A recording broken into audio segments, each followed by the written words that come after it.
Hey guys, Brent Ehrler here with Daiwa, and we are checking out the brand new Tatula SV. SV stands for the spool. This actually has an SV spool in this reel.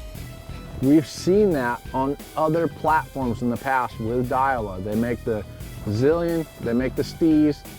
The high-end reels have come with the SV spool. Now what that is it's a shallower spool, meaning that it doesn't go down to a real skinny spool. What that does is that spool essentially is wider at the base.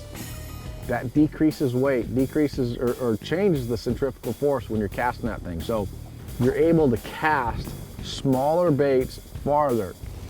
You're also able to cast regular baits farther as well, but have fewer backlashes. That's the nice thing. That's the beauty about the SV spool. So very good for finesse tactics, very good for small baits, but also very versatile for casting all around baits. So the Tatula SV, that's brand new for this year, and it's an affordable package in the Tatula platform. So that Tatula has always been one of my workhorses. That's the one that I use day in and day out for all applications.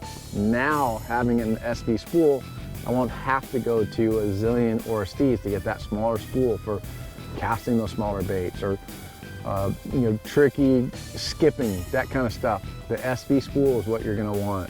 A couple things about this reel: 90mm handle. One thing I'd like to tell people is about how to set reels up.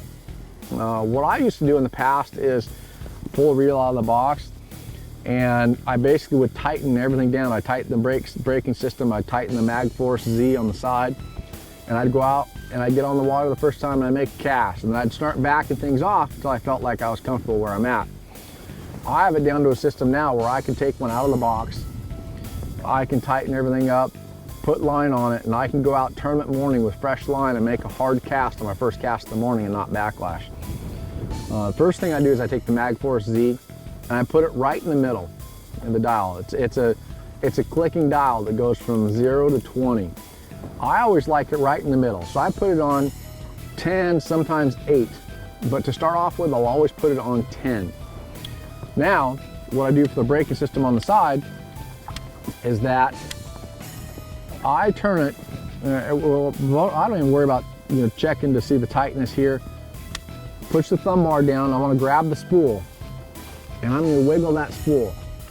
And if I can just feel it click, it's in the right place. So I'm going to tighten this just to check it here. Click the thumb bar down. It's not moving at all. I can't feel that spool click.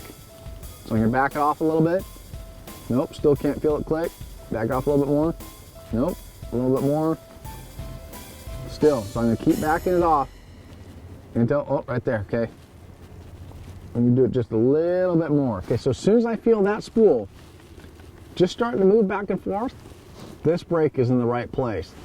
Now, when I know I'm right there, I can take that thing and make a hard cast, and it'll be exactly where I want it.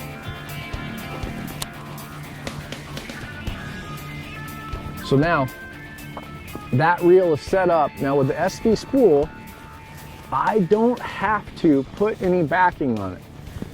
What I have always done with every single reel is I always put braid backing on the base of that spool.